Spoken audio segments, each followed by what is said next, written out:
ibivugwa kuri Illuminati, umuryango w'ibanga bamwe bemeza ko ari uwa Satani. Ikaze bana natwe muri iki cyegeranyo, ahasigaye uraza gusobanukirwa byinshi kubivugwa kuri Illuminati. Ubundi Illuminati biva ku ijambo ry'ikilatini Illuminatus, bivuga umurikiwe cyangwa ushagawe n'urumuri. Illuminati rikaba riri mu bwinshi pluriel cyangwa se plura. Abantu bose bavuga amateka ya Illuminati bemeza ko ari agatsiko k'ibanga, secret society, kashinzwe na Adamu Weishaupt, wari umwarimu muri kaminuza ya Ingolstadt muri Baviere Bayer mu Budage. Hari tariki ya mbere Gicurasi mu 1776. Kuvuga kuri Illuminati ni ibintu bitoroshye, byasaba kwandika ibitabo kandi n'ubundi byarakozwe, cyane cyane The Satanic Bloodlines of Illuminati cya Fritz Springmeier na Cosmic Trigger na The Final Secret of the Illuminati cya Robert Anton. Kugira ngo umenye Illuminati kandi bisaba kuba uzi ibindi bintu byinshi byerekeye n'udutsiko twibanga, secret societies. Adamu Weishaupt yabarizwaga mu muryango wa Freemasonry. Frank McConnell, uyu akaba ari umuryango n'ubu ukiriho uhuza abantu batandukanye bahuriye ku banga ubwabo bazi bonyine. Gusa ikizwi nuko badasenga Imana, ahubwo bemera uko bita umwubatsi mukuru w'isi, le grand architecte de l'univers. Ibi abakristu bakaba bifata nko gusenga Shitani. Icyo twababwira nuko Freemasonry idashingiye ku dini, kuko habamo abakristu, abayisilamu nabo umuyandi madamu, nabo umuyandi madini. Adamu Weishaupt yari muntu ki? Uyu mugabo wo mu Budage watekerezaga cyane, uwo mu kinyejana cya 18, iyo aza kumenya ko ibitekerezo bye byari kuzatuma isi yose itekereza ko ari agatsiko k'abantu gakorera mu banga, akaba agateganya kuyobora isi, ndetse bigakorwaho ibitabo na filime byagiye bigurishwa kurusha ibindi, ngo yari gutungurwa bikomeye. Ngo benshi mu Badage baba baratunguwe no kuvumbura ko uyu mwarimu wa kaminuza yari umwanzi mubi ku gihugu. Umuryango we w'ibanga Illuminati ukaba warafashwe nk'ikibazo gikomeye kuri sosiyete. Adamu yavutse mu 1748, avukira ahitwa Ingolstadt, umujyi uherereye muri Bavaria. Kuri ubu akaba ari kimwe mu bice by'Ubudage. Akomoka ku babyeyi bafite inkomoko ku Bayahudi bahinduye idini baba abakristo.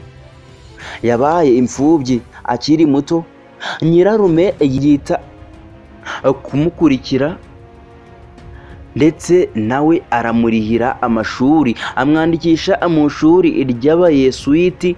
Arangije amasomo ye, Weishaupt yabaye umwarimu wigisha amategeko ya Kiliziya n'amategeko asanzwe muri kaminuza ya Ingolstadt. Ashaka umugore ndetse atangira umuryango. Yabayeho bisanzwe akora akazi ke kugeza mu 1984, ubwo leta ya Bavaria yamenyaga iby'itegeko ndetse n'ibitekerezo bye, nk'uko tubikesha urubuga National Geographic.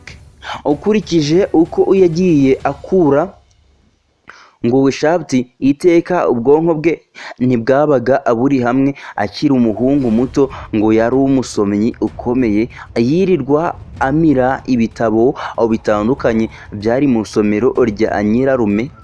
byiganjemo ibyanditswe n'abafilozofe. Ibitekerezo byabo byagize uruhare mu mpinduramatwara yo mu Bufaransa. Bavaria icyo gihe cyari igihugu gitsimbaraye ku muco wacyo kandi cyiganjemo idini ya Gatolika.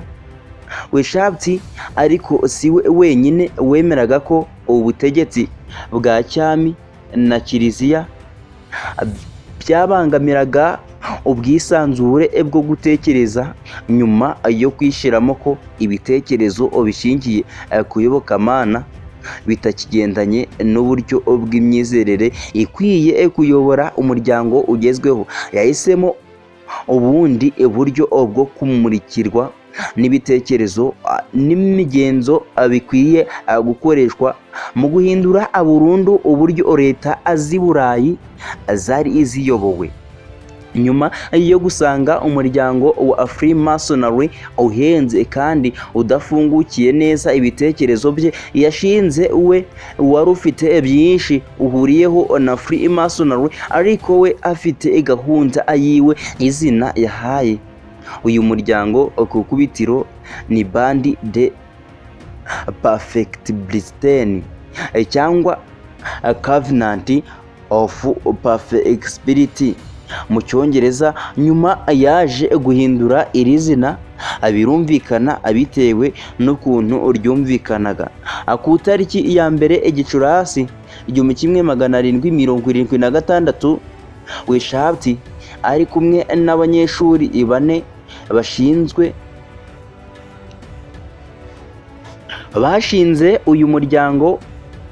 Bafashe igihunyira cya Minerva, Hour of Minerva, bakigira ikirango cyabo.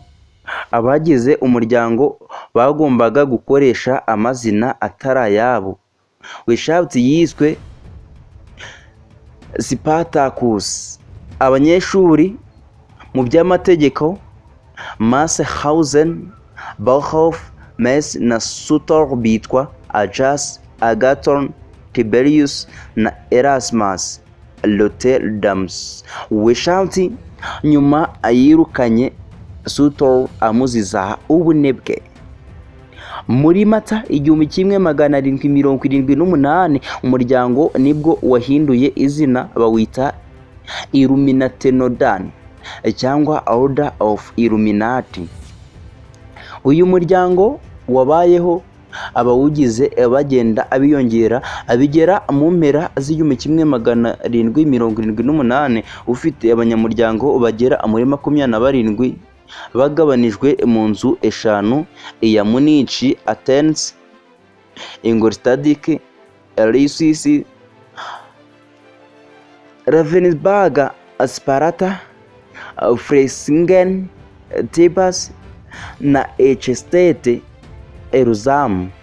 Illuminati ni umuryango ugenzura isi mu ibanga. Illuminati ubundi wari umuryango w'ibanga koko wo muri leta ya Bavaria mu Budage mu kinyejana cya 18. Abawugize barwanyaga imigenzo yose, amategeko y'amadini ndetse n'ubutegetsi bw'igihugu.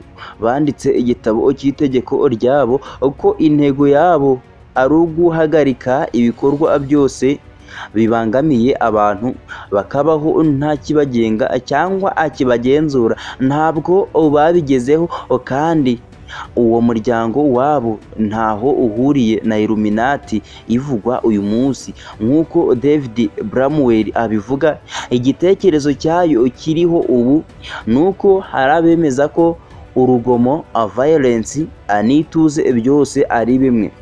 Bamwe mu babyemera batyo n'abitwa Discordian Movement, bashinzwe mu 1965 mu biro by'ubutegetsi muri leta ya Texas muri Amerika.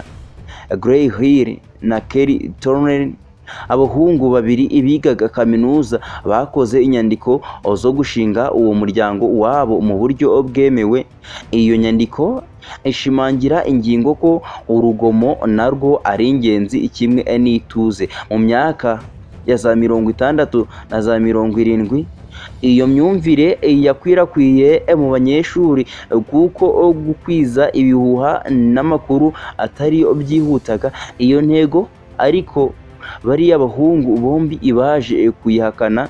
Bramwell avuga ko aba bahungu bombi biyemeje kwandika igitabo kirimo ibyo bitekerezo byose, bacyita igitabo cy'aba Illuminati. Bo batekerezaga ko byaba ari ibintu bishimishije gukwirakwiza urugomo n'amakuru y'ibinyoma ku bushake ku cyitwa Illuminati, kandi babigezeho bandika inkuru zinyuranye, bagaha ibinyamakuru, bandikaga inyandiko nyinshi bitiriye abantu batabaho, bavuga ko Illuminati atari ukuri cyangwa ari ukuri cyangwa hari abayishidikanyaho.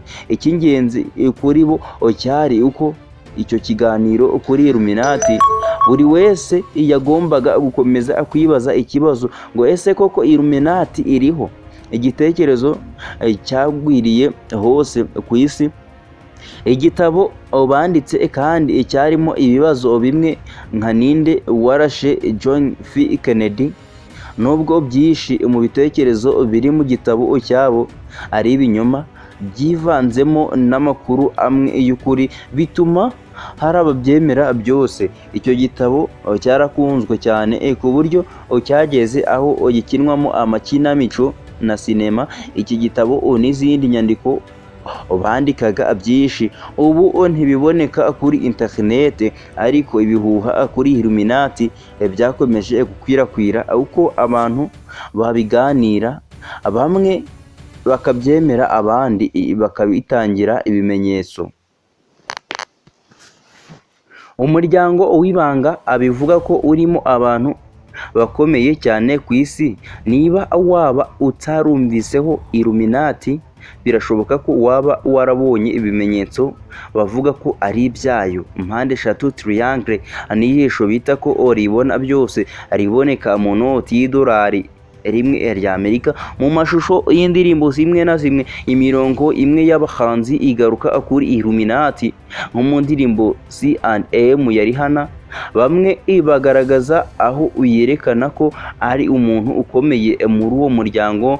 No mu Rwanda uzabona abahanzi bigana bagakoresha ibyo bimenyetso byitirirwa Illuminati. Kuki abahanzi bakunda gusetsa bavuga Illuminati?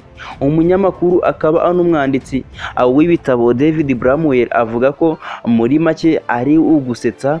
Hari benshi ariko batwarwa kandi bakemera izi nkuru.